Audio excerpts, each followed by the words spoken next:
Welcome to Incognito Islamic Productions. Alhamdulillah. As-salatu was-salam ala Rasulillah. Assalamu alaikum. Welcome to the Muslim Skeptic channel, where we question the big answers. My name is Daniel. I blog for muslimmatters.org as well as my personal blog islamandevolution.com. Today I wanted to talk to you about short shorts. Specifically, there was a popular article that came out about a month ago titled Practicing Islam in Short Shorts. And it's about a Muslim woman who prays, she fasts, reads Quran, but she also wears short shorts, drinks whiskey, does drugs, and doesn't see any contradiction with any of that.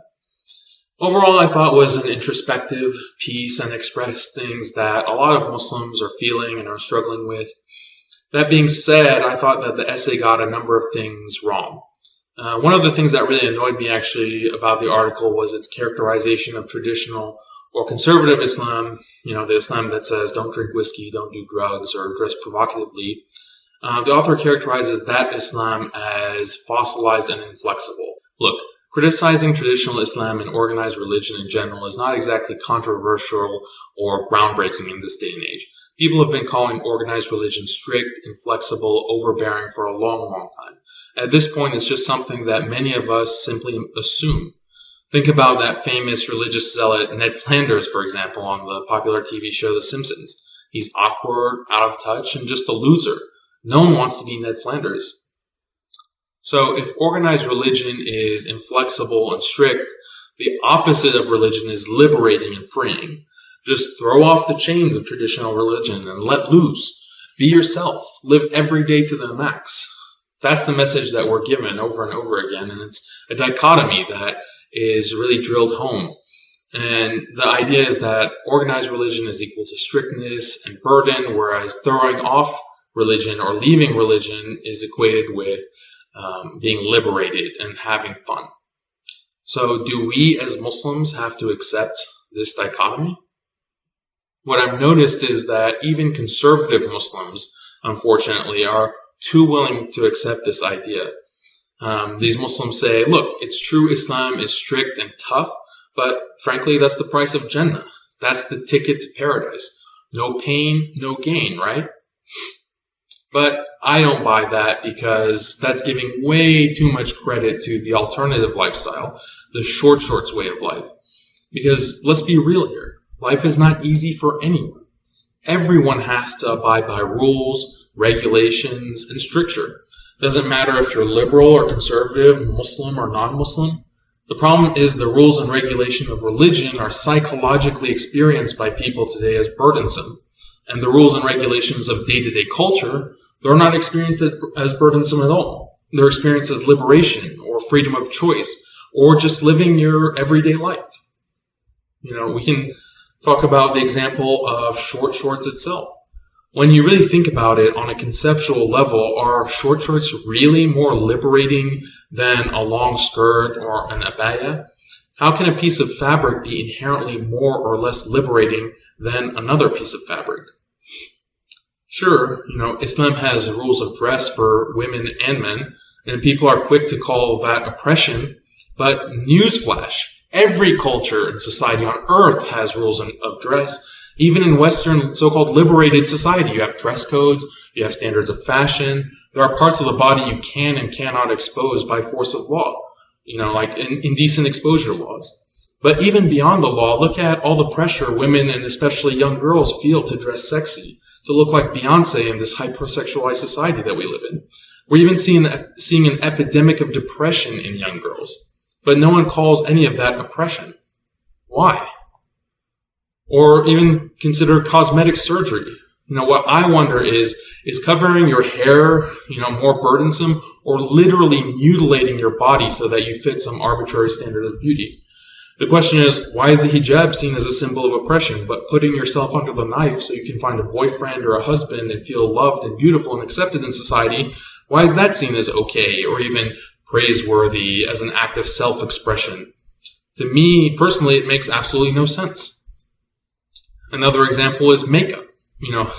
I know personally the idea of covering every square inch of my face with toxic chemicals is very appealing.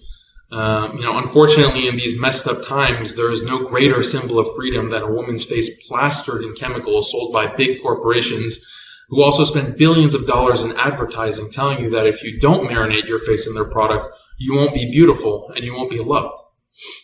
Now, you might be thinking, well, in Islam, hijab is religiously mandatory. But when it comes to makeup, women have a choice to wear makeup or not. Do they really? Take your average 2-year-old girl. She's surrounded, as she grows up, by women who wear makeup. She grows up watching Disney cartoons with pretty princesses all made up, dressed up, trying to find their prince. This girl grows up watching TV and movies with actors and actresses caked in makeup. This girl grows up and her whole conception of what a normal woman looks like has been molded to a T. Her whole definition of not only what is beautiful, but also of what is decent and proper, everything has been implanted in her mind and her innermost consciousness. So after all that, if she starts wearing makeup as a young woman, do we really call that a choice? I don't. I call that indoctrination. I call that brainwashing. And it's obvious that if you tell this girl, hey, don't paint yourself up like a circus clown, don't dress in short shorts, and so on, obviously she'll think that you're crazy and that you're trying to restrict her and that the rules you're proposing are too strict and burdensome. But again, look at it from a different perspective. You have this young woman who has been brainwashed into thinking that she needs to spend countless hours carefully coloring her face according to arbitrary standards, and ultimately is very ritualistic and unnatural. And that's really the danger of Western monoculture that's being spread throughout the world via satellite TV and internet. More and more kids around the world are growing up consuming this stuff, watching this stuff, and they're internalizing these Western standards of dress and life and being conditioned to think of it as uniquely normal and healthy and decent.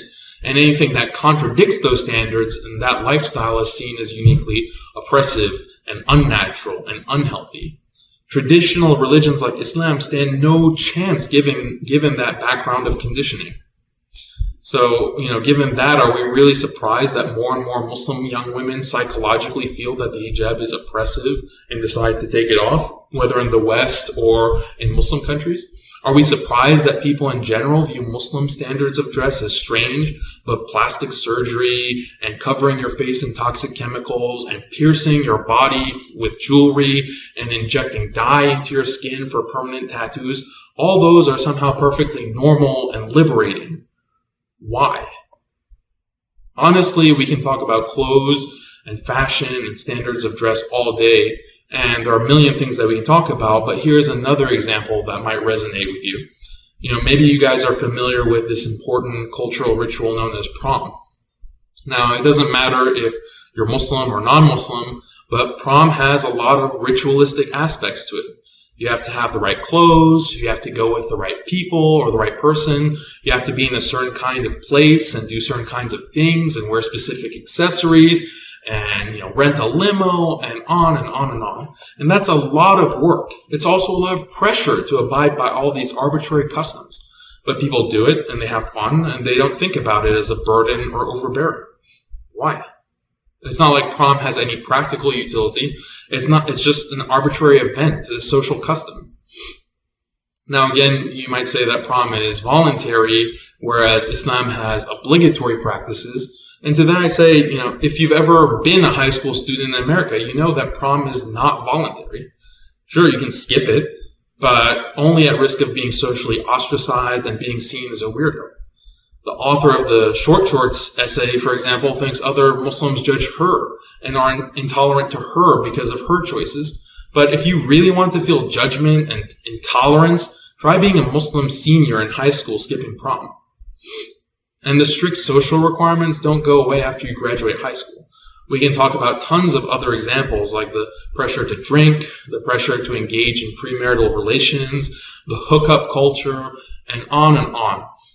But really the point is this, and this is kind of the takeaway that I want to emphasize to you all is, whether you're religious or not, whether you subscribe to organized religion or you're just spiritual or whatever, you can't escape strict rules, strict standards of behavior and speech. That's what it means to live in society and be a part of civilization.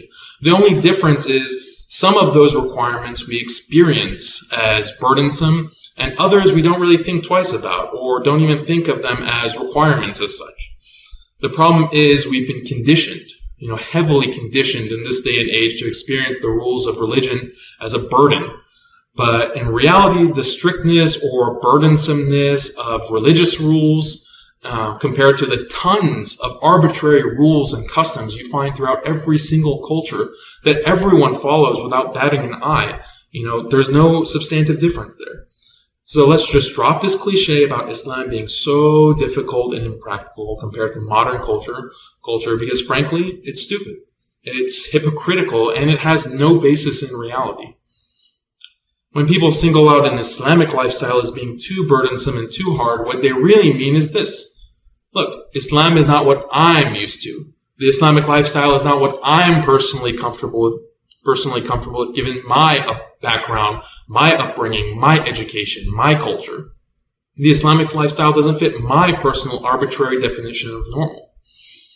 So to wrap it up, to all the liberated people out there, by all means, practice Islam in short shorts. But in the end, there's no need for the condescending, overly sentimental schlock about how those magical short shorts somehow liberate you or make you freer and more open-minded than the rest of us.